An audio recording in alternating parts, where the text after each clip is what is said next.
Last time on the Dirty God podcast.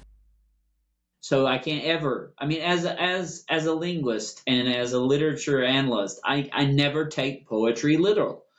It'd be like listening to Psalms and David saying, God is my strong fortress, and I see a fortress and I say, oh, there's God. Nobody does that, right? You understand the context of the poetry. You read poetry differently. All of prophecy in the Old Testament and the apocalyptic literature, most of it is poetic. So there's something to chew on. But right. I'll leave that for another discussion, So, Daniel, because we've got a lot to talk about. Yeah. Okay, let's go.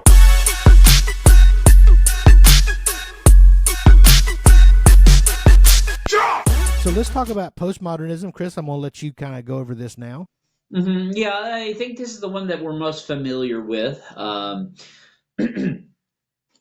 Realism is not real. So this idea of naturalism and the positivity of modernism is what basically is its own demise. It puts itself as God, takes the place of God. Our mind can figure out everything. By the way, theologically, at this time, we're post-millennialist. Most Christians are post-millennialist during modern times. Okay, and then postmodernism comes along and says, well, no, modernism is wrong. We can't fix every ill. Why? Well, the world wars.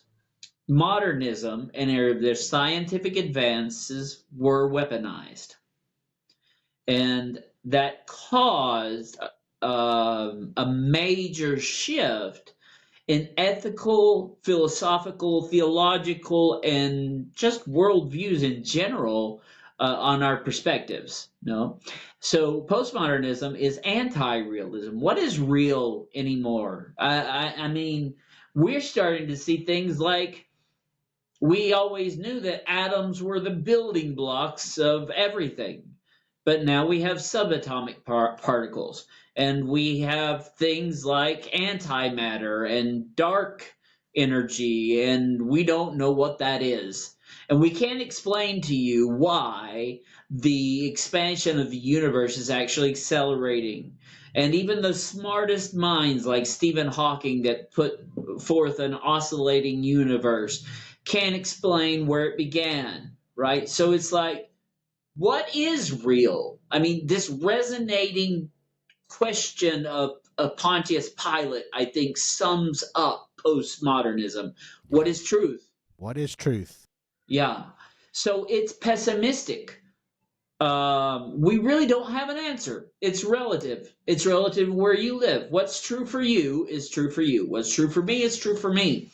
And my truth is imperative upon my life, and your truth is imperative upon your truth, but do not try to put your truth on top of my truth. And there is no objective truth anymore, right? So it's all relative. It's a social construction, this idea that we even have a human nature. So modernism makes the person God by calling him Imago Dei, which is the image of God. And postmodernism said, we're no image of God. God is dead. This is Friedrich Nietzsche. And obviously he is before even what we would give the beginnings of postmodernism, but I would say he is the father of postmodernism, even though historically we would go with more Derrida. But it's a social construction, our human nature. There is no true human nature. And it's here where we start seeing conflicts between what we knew was true before and what could be true. So we start fading away from certainty and trying to find our place in this relative world. And that's what leads us to an ethic that is tribalism. So we'll see that now. and this affects your politics and your economics. And I say socialism here in a very light term. I'm not saying that everyone's a socialist now. What I'm saying is that we form our little tribes, and you're going to see that in the church as well, right? So conservative churches that follow the fundamentalists are going to be Republican. And you're going to find people that, even though, okay, and this is going to be controversial, and comment about it, hey, we can have a discussion if you want. Even though Donald Trump is not a Republican at all, not even close to the grand old party and its thought processes, because he runs the Republican Party and is the president, even things that we know as Christians are not even close to Christ-like, we support. Okay? So let's just put this into perspective, guys. Can we do that, Daniel? I know we've got 7 minutes. Yes. Jesus would never tell you to grab a woman by the pussy. Preach. I just... It's crazy we have to say that. But I don't have an answer for that. Oh, but he's doing great things for the... Okay. I hear that all the time in Argentina for other political parties. Yeah, they stole from us, but they gave us a lot of good things. Wait, what? Right. Yeah. It's actually, that's actually almost like a callback to like pre-modern benevolent leader, mentality. Right. And the Lord is the one who places them, and the Lord is the one who takes them out. Right? That's sovereignty. And while I do believe that the Lord has grand sovereignty, I do believe that we also have agency. Okay, so chew on that for a little while. And if you're a liberal, okay, you're a Democrat. And so we start to see these divisions, and in the politics, like you were talking about Christendom. Yeah. It starts to happen again. It's like if you have a Democrat. I found out, this shocked me, but I remember the first in 2016 when Donald Trump became president. I took a test on my political beliefs, and I was sure I was coming out Republican.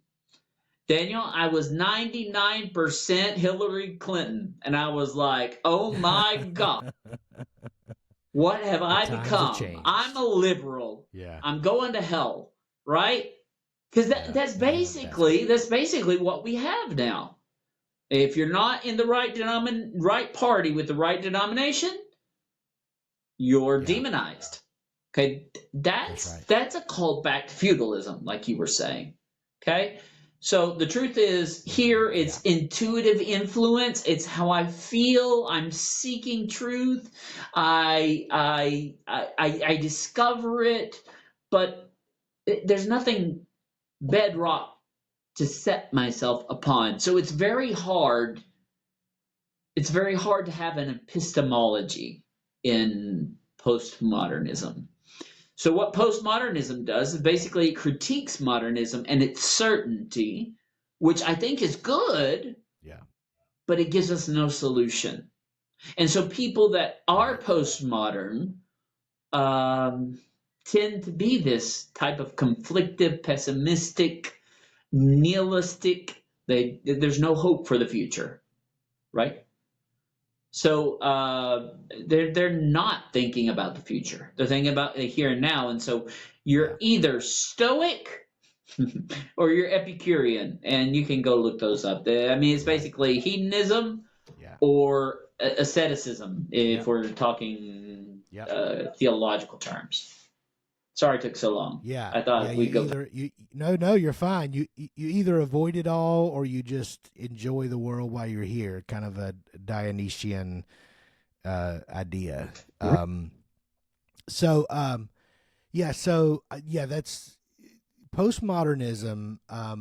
You were talking about. I'm going to work backwards in the way I think about it, Okay. because you were talking about you conjoined like late postmodernity, or maybe mid postmodernity. So we're going to say postmodernity is late 20th century. Is when it begins, and it's kind of, we still are in the effects of it. It's not like these things have cut and dry cutoff points, right? We're okay. So we're still kind of deep in our ankles, at least ankle deep in postmodernity right now. I would say But, ankle deep in modernity still, because Yeah, sure. I mean you Okay, you still have that. Even postmodernism absolutely. kind of beckons back to modernism. Sorry, go ahead. Yeah, right, exactly. And like you said, it's an ongoing reaction to it. I've always, in my mind, kind of put the moment in which we entered a postmodern world at, and I think I got this from N.T. Wright, was the first one who said this, and it just kind of was like, oh yeah, that really makes sense to me, was Auschwitz, right? Was the Holocaust.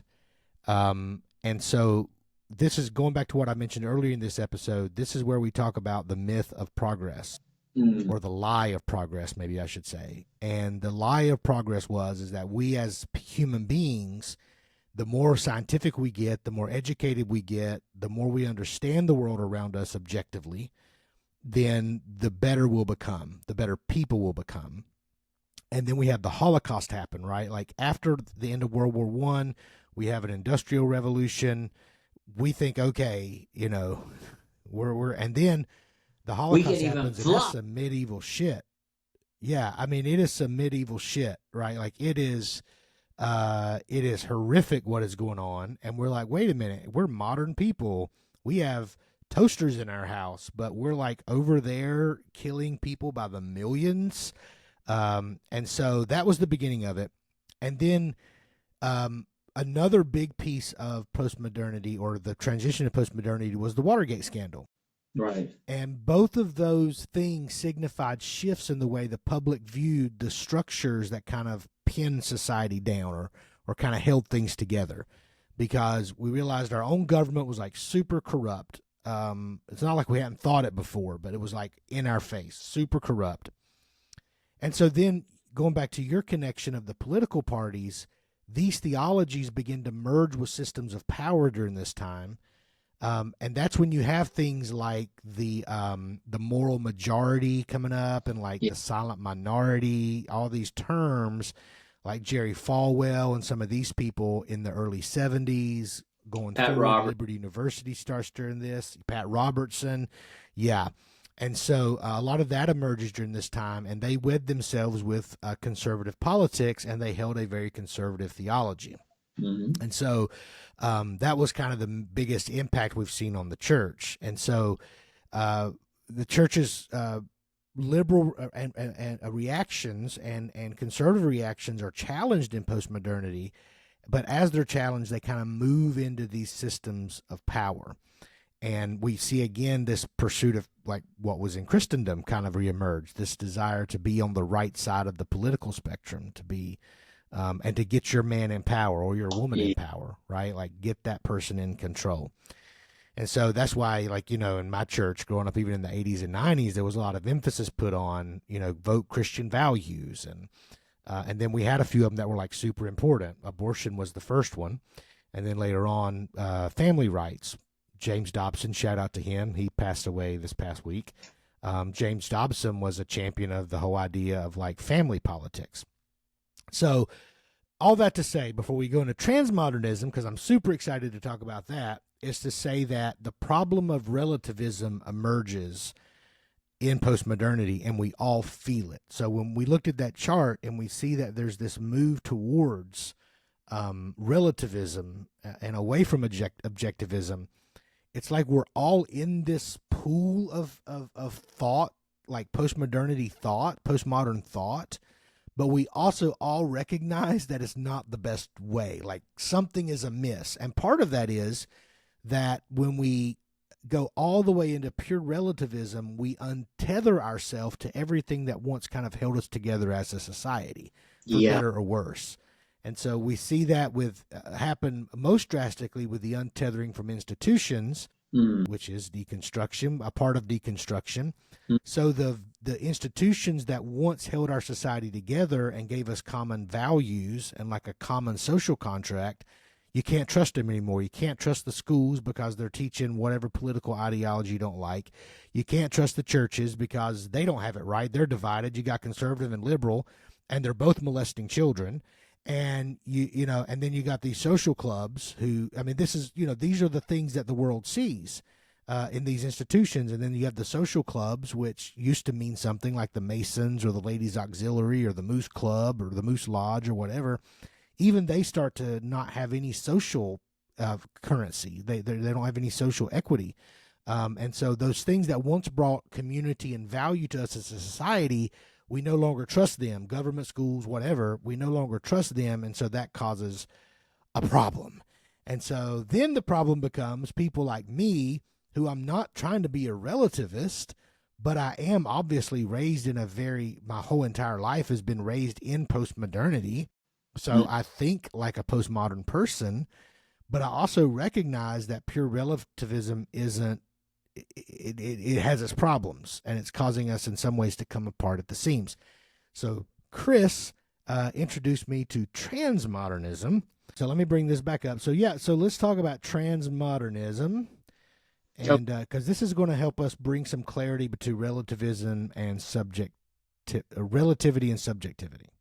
Right. Okay, here's where it's going to get a bit deep. I'm going to try to be as quick as I can. Try to be as superficial as I can as well, because this gets deep really, really fast. Okay? But basically, transmodernism is a response from the world that was left out of the whole pre-modernism, modernism, postmodernism movements. So, what's happening in South America and in North America during pre-modern times? Well, we don't have much to go off. We have the Andean and we have Aztec. We have Incan, we have Navajo, we have all these different tribes. We have no idea where they came from. We think they came from Asia and crossed over, that there used to be like an ice bridge between Russia and Alaska, and then they traveled down. We're not really sure about how all that worked, but what's happening in Africa? What's happening in Asia? Okay, all of the when you start to study pre-modernism, modernism, and postmodernism, the when and the where is something that I haven't really talked about, and this is where it gets important. Okay, so pre-modernism is medieval Europe. Okay, it's medieval Northern Africa. It's medieval Middle East. Okay? That's basically as far as we go. The rest of it is not taken into account. The rest of the world is not taken into account. Neither is the rest of the world taken into account in modernism. So, in modernism, we have imperialism, right? So, you start seeing like, we're going to be free people in France and in the US and in England. Yay! How do we be free people? Right. By conquering all the other people and making them part of our free people. Yep. And so these people's groups are left out. Now, as being a missionary to South America for over 15 years now, and thinking differently, and I'm going bald because of the hairs I pulled out trying to understand what transmodernism is a movement from the ignored people. That's why it's called transmodernism. We're not really talking about transvestites or transsexuals. We're talking about the people that cut through modernism because they're not part of modernism. So you talked about the slaves during the freedom of the U.S., right? So we still have slaves, right? Okay, so Africa, you have no seat at the table. South America, Central America, Caribbean people, you have no seat at the table. You're part of the French Empire. You're part of the English Empire. You're part of the Spanish or the Portuguese Empire, right? So Right. we're not cut through that, and that actually still, I mean, that happens in our up until our lifetime. Like I'm talking into the 80s, right? So like Mandela, you know. This is when African thought actually starts to flourish.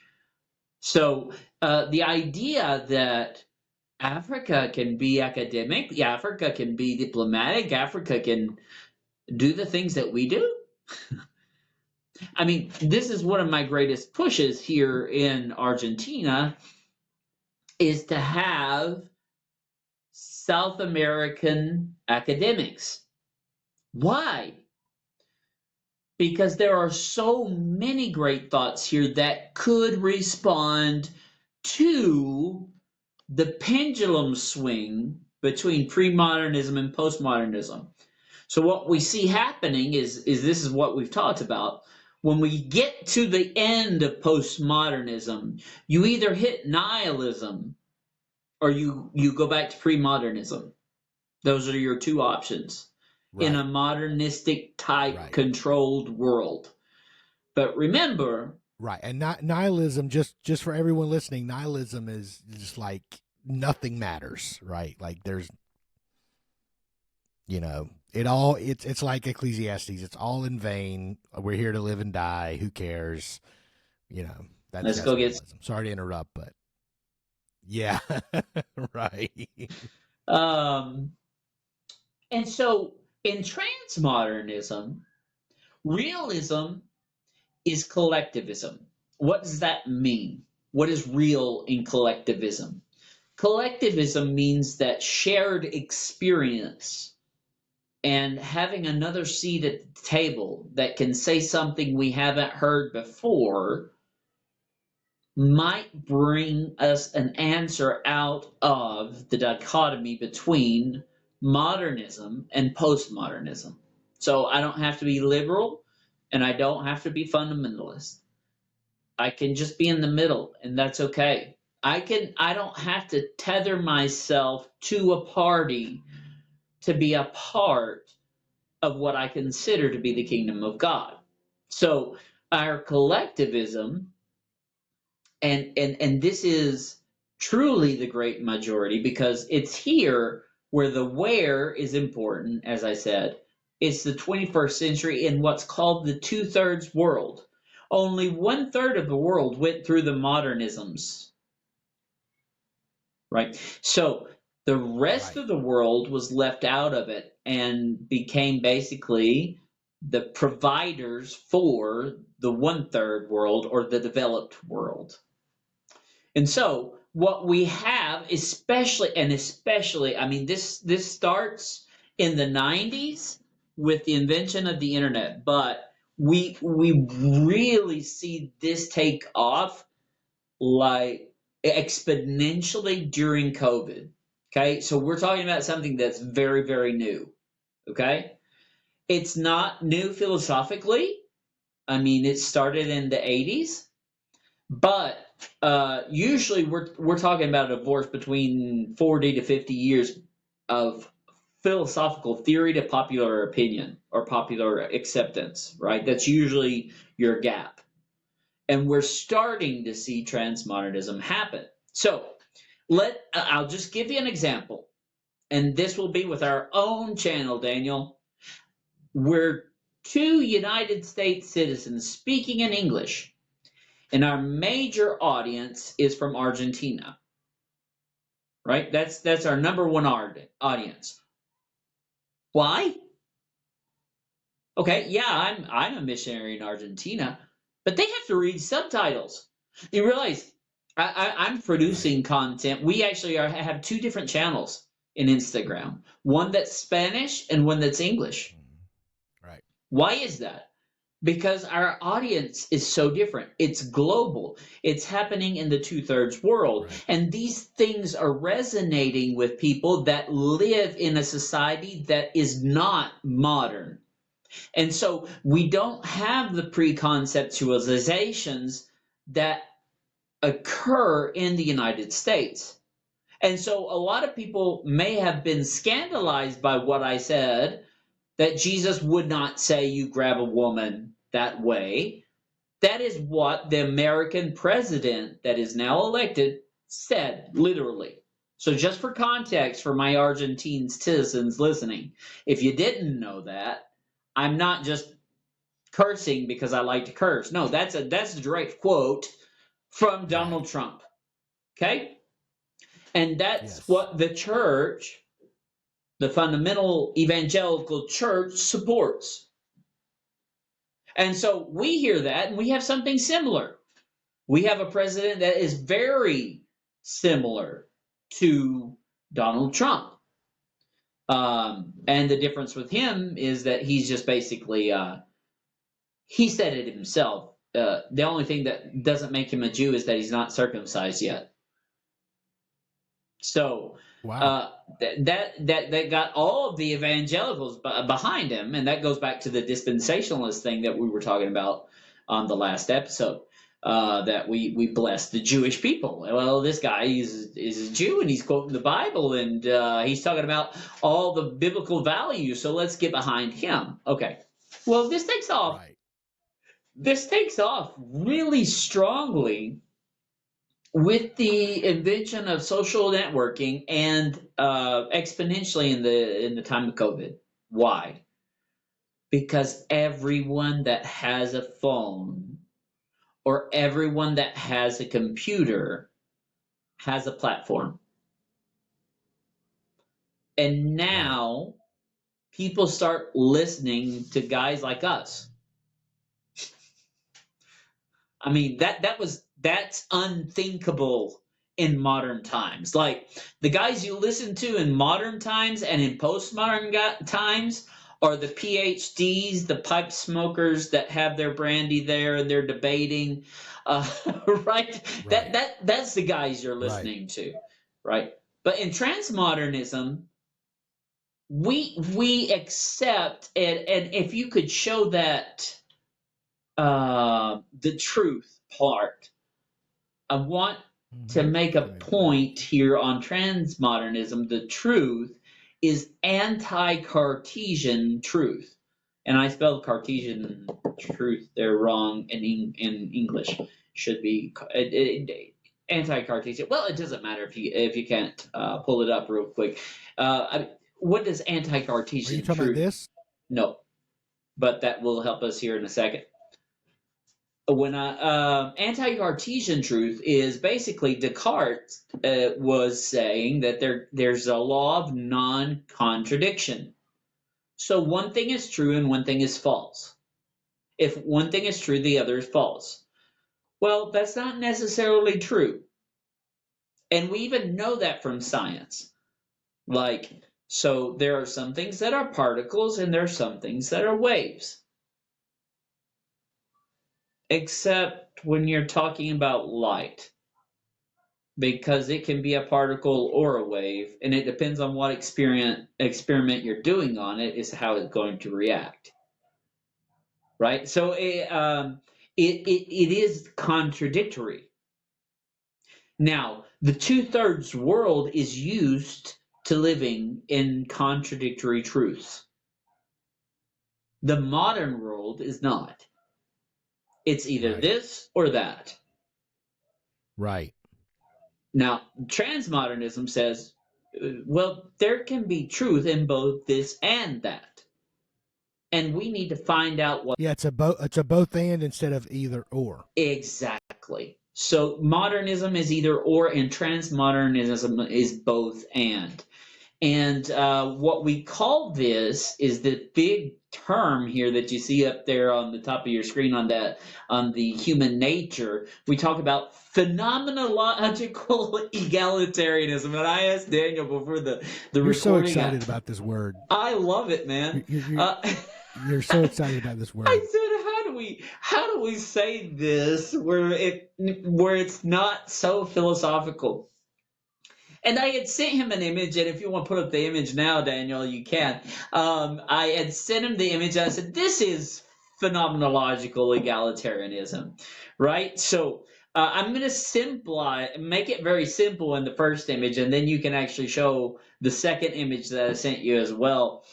Okay, this is phenomenological egalitarianism. On the left, we see an orange light projected upon a cylinder. When it is reflected, then the shadow on the wall adjacent to it, it appears to be a square. There is also a blue light projected towards the right of the screen, which shows the shadow of a circle. Now, they are both perspectives are true. From the right side towards the left, there is a square. That is true. From the left side towards the right, there is a circle. That is true. But it is only when we combine these two things that are opposites. They are not the same. They are completely different. I mean, a square is defined by angles, and a circle is defined by no angles at all, right? It is only when we combine these two opposite truths that we find out what the objective truth is. That it was neither square nor circle, but it was rather cylinder. And the cylinder is the subjective objectivism. Okay? Can we go back to that slide? I'm sorry. On ethics, we talk about subjective objectivism. Okay? What is subjective objectivism? And I love this quote. It's a quote by an Argentine philosopher that is still alive, I do believe, in Mexico. He said, it is the subjective subject that puts the objective in his object. I'm going to say that again. It is the subjective subject who puts the objectivism in his object. It is to say that we try to be objective, but that's impossible. We are subjects. Okay. Right. And we are subjective. But when we listen to one another, we can come to objective conclusions. Okay? So this is more of a nomadic truth. It has to go back and forth. That's why the experience is equal. That's what phenomenological egalitarianism means. It means that the experience that you have is equal to the experience of another subject. That is not relative, that is subjectivism instead of relativism. There's a slight nuance there. It does not deny objective truth. It simply states that we as subjects alone cannot come unto objective truth. Right? So we can't just study God. I mean, how do you study God? Well, theology, let me tell you, brother. Let's start at Genesis 1:1. I mean, God has never been an object.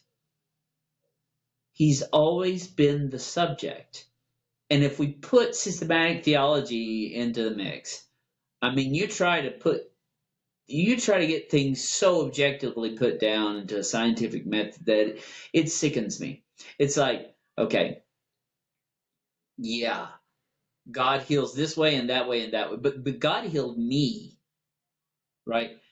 And I experienced that. And that was subjective to my experience. And no one can take that away. That's a good connection. Right. No one can take that away from me. Like, you can tell me my theology's messed up. I know God is with me. Because if he weren't with me, I wouldn't be here right now, you know? So our stories, Daniel, are important. And what Yes. transmodernism does is it puts belief as open-ended. And there's something that I love this. Jacques Derrida, who's actually the father of postmodernism, said something that Mark C. Taylor, which is a famous postmodern theologist, University of Chicago, he took on Derrida and basically adapted Derrida's philosophy to theology. And he said the book is always open. The canon is not shut. It is to say that revelation has not stopped. And this is a Right. point where I would agree with him. And I think this is where we need to start opening ourselves up. Okay, because Yes. truth is nomadic. Our stories do matter. Yes. The book may not Yes. still be written down, but it's still being written, right? So our church lives still in Acts. We Yeah. still are figuring things out. That has not stopped. Yeah. I'm And so it's glad you're saying that too. Yeah. well, our dependency, our belief is open ended because we are open to the fact that I could be wrong about this entire thing, but my story and the dialogue that we're sharing now, Daniel, even though we don't see eye to eye on everything, does not stop us from having communion, right? Because Right. we're equal and we accept each other as equals. So I don't have. It doesn't matter that I'm in Argentina and you're in the U.S. and all the greatest schools are in the U.S. Okay, that doesn't matter anymore. Right. Okay, because now I can learn anything I want to online. Anybody can, Right. and I can do it for Yep. free. I can do it on YouTube. That's I it. can learn more than Yeah. people that have PhDs if I'm willing to put in Right. the time on YouTube. Okay. And so even our podcast here, this is transmodernistic. Okay. Because we are virtually global. Our number two audience is Hmm. not the US, it's Spain. Okay. So, I mean, go Yeah. figure. I don't know anybody from Spain. I know one person from Spain. I'm sorry. Shout out to Sarah Ortega Higgs if you're listening. But other than her, like that's the only Spanish person I know. How did we get to Spain, Daniel? I don't know. I don't But know. I we're don't know. Paul wanted to. Yeah, Paul wanted to go to Spain, and he never made it, probably, but we did. yeah. So go Zoom in Riverside. But Yeah. that's transmodernism in itself. It's an open-ended faith that says revelation is accumulative, but not only in the Old Testament towards the New Testament. Revelation is accumulative in my own life. And I must have dialogue with other people to temper my experience, right? So Right. I need people Yes. that disagree with me in my life. That's necessary. Why? It Yeah. helps me to work out and helps them to work out our own walks with Christ. And I believe if you take Yeah. this thought of a personal relationship with Christ to its ultimate end, you can't end up anywhere else. Yeah. At least in my, Yeah.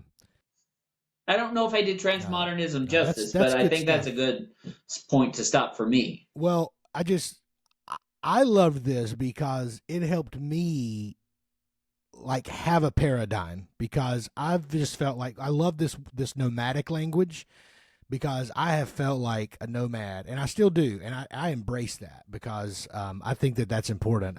I mean I've been denominationally nomadic for a while now, but but having a paradigm to say, okay, there is a different way of looking at this between pure subjectivism and pure objectivism.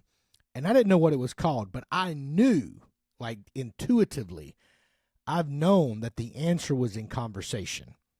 And people who know me and have followed me and seen what I've done and the way that I kind of think about ministry, this has been my biggest thing, is like, we have to have these conversations. Mhm. When I left the denomination that I left, one of the reasons I left, what kind of sealed the deal for me, was they started shutting the conversation down on certain things. And they did it as a reaction because they did not want, to end up like other denominations who question things to the point of like not really having a stance. And my denomination was like, we're going to take a hard stance against, the gays and women in ministry and, women in leadership and all this kind of stuff. And they just kept doing it. Like every time they had an assembly, I had a convention, it was over and over and over again. And I was like, they are shutting doors on the very thing that is the solution to the postmodern problem. And that is respectful conversation, number one. And number two, margins for more revelation. And I've been saying this for a long time, so I'm so glad that you taught me about transmodernism, because all these lights started going off for me. Because you were talking about continuing revelation. I have I'm exploring this. I'm in process on it. But I'm really interested in the idea of an open canon. And this would make a great thumbnail, by the way, so I just got to do it. What better example of an open canon than the good old Mormons, right? Which is like an American, I will go ahead and say, I think it is kind of a cult, even in its modern iteration. But at any rate, it's really big in Argentina. I've been reading a lot on Joseph Smith. What's that? Is it really? It's huge? Yeah, it is. Oh, wow. Yeah. Yeah. So, and that's another thing about it. It is kind of transnational. But when you look at Joseph Smith and just kind of see his history and the way he was thinking, he was on to something, right? Like he saw something. And one of the things he saw was, and so did the early Pentecostals. That's why I'm interested in Mormonism. For those who think I'm becoming a Mormon, I'm not. I'm interested in Mormonism because it emerged at the same time as Pentecostalism. And they both claimed to be restoration movements. And they both claimed that the creedal churches were not the body of Christ in so many terms, right? Like the creedal churches had missed it and we had found it. And so the Mormons found it in their way and we found it in our way. But finding this was like really good. So I've always, or for the past few years, have been feeling like we need to have conversations and we need to have margins. I actually wrote this down the other day. When I was thinking about deconstruction in our episodes that we did on that, one of the reasons I deconstructed was there were no margins in the pages of my belief system. And if you've ever tried to read a page with no margins, it's really hard to find your place. And it's really hard for your eyes to get down to the next line. And it's really hard to make sense of what you're reading. I mean, just try it. Go margin to margin on a book. It's really hard. That's why books have margins. That's why research papers have margins, because our eyes need space to adjust perspective, right? And so one of the things I've been a champion of is I don't want to be a heretic for the sake of being a heretic.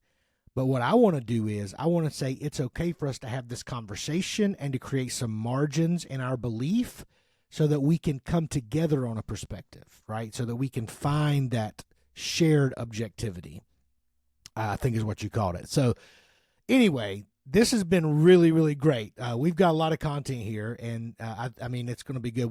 I think, Chris, I haven't ran this by you, but I think it'll be good for us to chapter this one out in the description, so that you can kind of navigate it easily. So for those who are want to go back through this and you just want to listen to a particular piece of it, you can, because this has been really, I hope y'all know, I hope the audience knows what they're getting right now, because you are getting something that, like Chris was saying, on YouTube, you can get a PhD worth of information. This is a lecture you would find in something like that, right? Like going through these and breaking these down is invaluable. And I hope you see that and you take advantage of it, because this is a way of looking at the whole of at least our Western experience of Christian theology. And the final thing I'll say about transmodernism, and we'll wrap things up here, Chris, is I love the fact that it comes from the one-third world. I love the fact that, and I would even say for us American Christians, a very sort of micro example of this would be the African American church here in America, that was formed out of the American slaves. When you look at African American, Bradley Jersak proposes this in his book on Deconstruction, that like the African American church is a model of church that maybe we can look at and be like, okay, what we've done wrong, maybe they've done it more right. Maybe they've got something to teach us. And I think we've got something to learn from the one-third world as well. And so this is really, really, really good stuff. Well, Chris, I've really enjoyed this conversation, my friend. I hope our audience has. I know that they have. So please make sure you like and subscribe. I've enjoyed this conversation. Chris, thank you so much for bringing your expertise to this conversation. It's really helped me out a lot, and I know it's going to help those who are listening. Yeah, it kind of felt like a seminary class, so maybe we want to go through that again next week while you have free time. Just kind of drill down on some of those points, because there are some words that I kind of just threw out there, and I knew I was throwing out there, and perhaps you need to go check those out, right? So there are some things that we have defined, some things we haven't defined, and it's simply because we don't like to go over time. And we're way over time right now. So, but it is We're only worth about 10 2 minutes weeks over. It is worth 2 weeks of thought, at Absolutely. least. So we love you guys. Hope it's been a benefit for you. We'll see you then, guys. And until then, keep having dialogues, keep talking, keep looking for those margins, and we'll be here waiting on for you on the other side. Yes, sir. All right. Well, thank y'all so much for joining us. We'll see you in a couple of weeks.